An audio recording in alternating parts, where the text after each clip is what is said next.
எவ்வளவோ முயற்சிகளை செஞ்சோம், வழிபாடுகளை செஞ்சோம், பரிகாரங்களை செஞ்சோம். இந்த பண கஷ்டத்துக்கும் கடன் பிரச்சனைக்கும் ஒரு தீர்வே கிடைக்க மாட்டேங்குது. இதுக்கெல்லாம் ஒரு விடிவு காலமே பிறக்காதான்னு சொல்லி யோசிக்கிறீங்களா? கவலையை விடுங்க. ஒரே ஒரு சுக்கு இருந்தாலே போதும், உங்களுக்கு இருக்கக்கூடிய ஒட்டுமொத்த பண கஷ்டமும் அடியோட தீரும். இது என்ன பரிகாரம்னு தெரிஞ்சுக்கணுமா? வாங்க இந்த வீடியோல நாம தெரிஞ்சுக்கலாம். வரகி பக்தர்கள் அனைவருக்கும் வணக்கம். இது நம்ம ஆதி வரகி யூடியூப் சேனல். வரகி அன்னையோட அருள் பரிபூரணமா எல்லாருக்குமே கிடைக்கணும்னு மனசார பிரார்த்தனை செஞ்சுக்கிட்டு நாம இந்த பதிவை ஆரம்பிக்கலாம். இன்னைக்கு இந்த பதிவு ரொம்ப ரொம்ப முக்கியமான பதிவுன்னே சொல்லலாம். பங்குனி உத்திரத்துக்கான பதிவு தான். இந்த பங்குனி உத்திரம் என்னைக்கு வருதுங்கிறத இந்த வீடியோல நான் உங்களுக்கு சொல்றேன். அது மட்டும் இல்லாம நமக்கு இருக்கக்கூடிய பண கஷ்டத்தை அடியோட தீர்த்து வைக்கக்கூடிய சுக்கு பரிகாரத்தையும் இப்ப நான் உங்களுக்கு சொல்ல போறேன். அதனால வீடியோவை கொஞ்சம் கவனமா பாருங்க. முதல்ல இந்த பங்குனி உத்திரம் என்னைக்கு வருதுன்னு நாம தெரிஞ்சுக்கலாம். ஏன்னா இந்த சந்தேகம் நிறைய பேருக்கு இன்னைக்கு இருக்கு.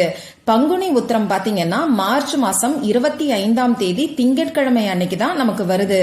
பங்குனி மாசத்துல வரக்கூடிய பௌர்ணமியும் உத்திர நட்சத்திரமும் சேரக்கூடிய நாளை தான் நம்ம பங்குனி உத்திரம்னு சொல்றோம்.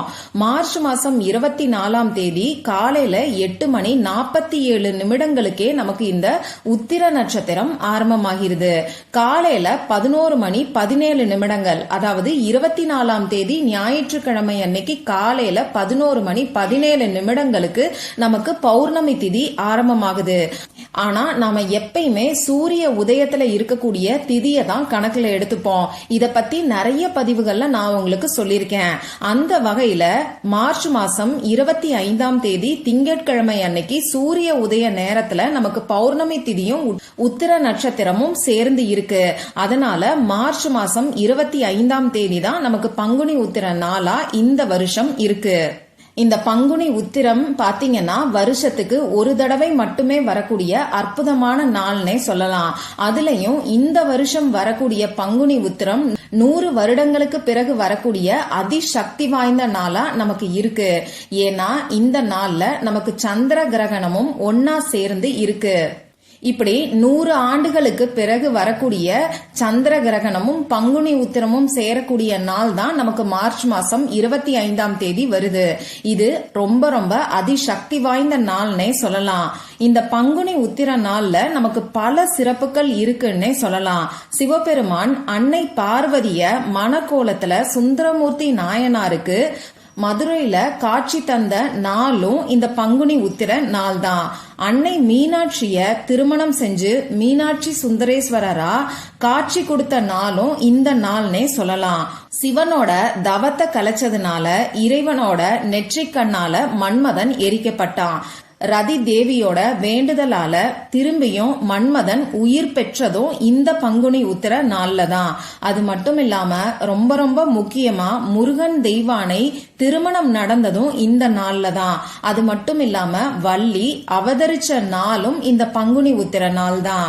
பர்வதராஜனோட தவத்தால அவதரிச்ச பார்வதி தேவிய சிவபெருமான் கரம் பிடித்த நாளும் இந்த நாள் தான். அதே மாதிரி ஸ்ரீரங்க பெருமாள் ஆண்டாள் திருக்கல்யாணம் நடந்த நாளும் இந்த நாள் தான். அடுத்ததா பாத்தீங்கன்னா ஸ்ரீ மகாவிஷ்ணுவோட மார்புல உரையக்கூடிய பாக்கியத்தை மகாலட்சுமி தாயார் பெற்றதும் இந்த நாள்ல தான். ஆண்டாள் திருக்கல்யாண வைபவம் நடந்த நாளும் இந்த நாள் தான். ரொம்ப ரொம்ப முக்கியமா மகாலட்சுமி தாயார் அவதரிச்ச நாளும் இந்த பங்குனி உத்திர நாள்ல தான். அதே மாதிரி ஐயப்பன் அவதரிச்ச நாளும் இந்த பங்குனி உத்திர நாள்ல தான். இப்படி இந்த பங்குனி உத்திர நாள்ல இருக்கக்கூடிய சிறப்புகளை நாம சொல்லிக்கிட்டே போகலாம். வருஷத்துக்கு ஒரு தடவை மட்டுமே வரக்கூடிய இந்த நாள் நமக்கு அதிசக்தி வாய்ந்த நாளா இருக்கு. அதுலயும் இந்த 2024வது வருஷத்துல வரக்கூடிய பங்குனி உத்திரம் நமக்கு 100 ஆண்டுகளுக்கு பிறகு வரக்கூடிய அதி அற்புதமான நாளா இருக்கு. அதனால இந்த நாளை யாருமே தவற விடாதீங்க. உங்களால முடிஞ்ச எளிமையான வழிபாடுகளையும் பரிகாரங்களையும் தவறாம நீங்க செய்யுங்க. இந்த நாள்ல நமக்கு சந்திர கிரகணமும் ஒன்னா சேர்ந்து வர்றனால நாம செய்யக்கூடிய பரிகாரங்களுக்கும் வழிபாடுகளுக்கும் நமக்கு பல மடங்கு பலன்கள் கிடைக்கும். அதுவும் உடனடியா பலன்கள் கிடைக்கும் குறையும்னே சொல்லலாம். அந்த வகையில நமக்கு இருக்கக்கூடிய பண கஷ்டம் அடியோட தீர்றதுக்கு இந்த நாள்ல சுக்க வச்சு செய்ய வேண்டிய ஒரு பரிகாரத்தை இப்ப நான் உங்களுக்கு சொல்றேன். இந்த சுக்கு பாத்தீங்கன்னா முருகனுக்கு உகந்தது. இப்ப நான் சொல்ல போற இந்த பரிகாரத்தை ஆண்கள் பெண்கள் யாரு வேணாலும் செய்யலாம். பூஜை இல்லாத வழிபாடு இல்லாத ஒரு முறைய பத்தி தான் நான் உங்களுக்கு சொல்ல போறேன். பெண்களுக்கு மாதவிடாய் சமயமா இருந்தாலும் செய்யலாம். பிறப்பு தீட்டு இறப்பு தீட்டு இருக்கிறவங்களும் செய்யலாம். இந்த பரிகாரத்தை எந்த நேரத்துல செய்யணும்னு இப்ப நான் உங்களுக்கு சொல்றேன். நமக்கு பங்குனி உத்திரம் திங்கட்கிழமை அன்னைக்கு இருக்கிறனால திங்கட்கிழமை அன்னைக்கு காலை நேரத்துல இந்த பரிகாரத்தை செய்யும் போது நமக்கு கை மேல பலன்கள் கிடைக்கும்.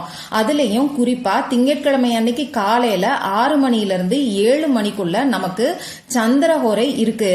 இந்த நேரத்துல செய்யும் போது இன்னமுமே அற்புதமான பலன்கள் நமக்கு கிடைக்கும்.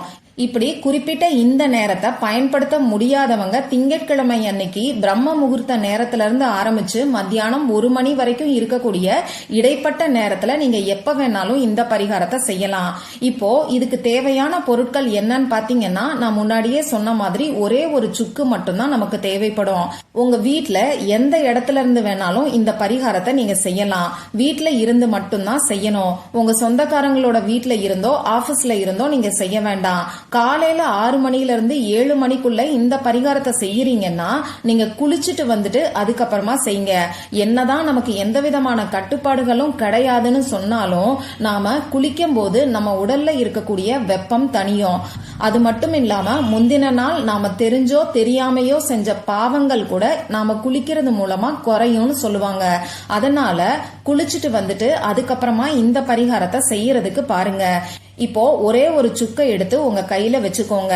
ஒரு சின்ன துண்டு சுக்கு இருந்தா கூட போதும்.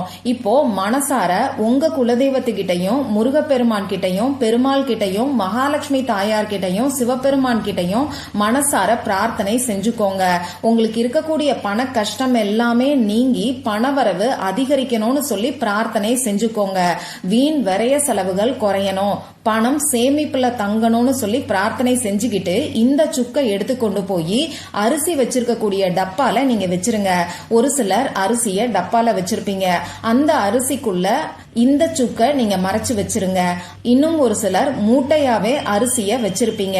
இப்படி அரிசிய நீங்க எந்த இடத்துல வச்சிருக்கீங்களோ, அதாவது சமையலுக்கு பயன்படுத்தக்கூடிய அரிசிய எந்த இடத்துல வச்சிருக்கீங்களோ அதுல இந்த சுக்கை நீங்க மறைச்சு வச்சிருங்க. இந்த மாதிரி நீங்க சுக்கை மறைச்சு வச்சிருக்கிறது உங்க வீட்டுல இருக்கிறவங்களை தவிர வெளியில உள்ளவங்களுக்கு தெரியாத மாதிரி பாத்துக்கோங்க. சப்போஸ் வேற ஏதாவது தாந்திரிக பொருட்களை அரிசி டப்பால நீங்க வச்சிருக்கீங்கன்னா கூட சேர்த்து இந்த சுக்கையும் வச்சுக்கலாம். இந்த சுக்கு 6 மாசம் வரைக்கும் அப்படியே இருக்கட்டும். 6 மாசம் கழிச்சு இந்த சுக்கை எடுத்து கொண்டு போய் நீங்க கால்படாத இடத்துல போட்டுருங்க. இப்போ ஒரு சிலருக்கு வெளிநாட்டுல இருக்கக்கூடியவங்களுக்கு சுக்கு கிடைக்காது. எங்களுக்கு வேற ஏதாவது ஆப்ஷன் இருந்தா சொல்லுங்கக்கா அப்படின்னு சொல்லி கேப்பீங்க. உங்களுக்கான ஆப்ஷனை இப்ப நான் உங்களுக்கு சொல்றேன். சுக்கு கிடைக்காதவங்க சுக்கு பவுடரை யூஸ் பண்ணிக்கோங்க. இந்த சுக்கு பவுடர் பாத்தீங்கன்னா ஆன்லைன்ல உங்களுக்கு கிடைக்கும். அதை வாங்கி இந்த பரிகாரத்துக்கு யூஸ் பண்ணிக்கோங்க. ஒரு ஒயிட் கலர் பேப்பர் எடுத்துக்கிட்டு அந்த பேப்பர்ல இந்த சுக்கு பவுடரை 1 ஸ்பூன் அளவுக்கு வச்சு இந்த பேப்பரை நீங்க நல்லா மடிச்சுக்கிட்டு இதை நீங்க அரிசி வைக்கக்கூடிய டப்பால வச்சிருங்க. இவ்வளவுதான் நீங்க செய்ய வேண்டியது. ரொம்ப ரொம்ப எளிமையான பரிகாரத்தை தான் இப்ப நான் உங்களுக்கு சொல்லியிருக்கேன். எந்த அளவுக்கு எளிமையான பரிகாரமா இருக்கோ அந்த அளவுக்கு கை மேல பலன் கொடுக்கக்கூடிய சக்தி வாய்ந்த பரிகாரத்தை தான் இப்ப நான் உங்களுக்கு சொல்லியிருக்கேன்.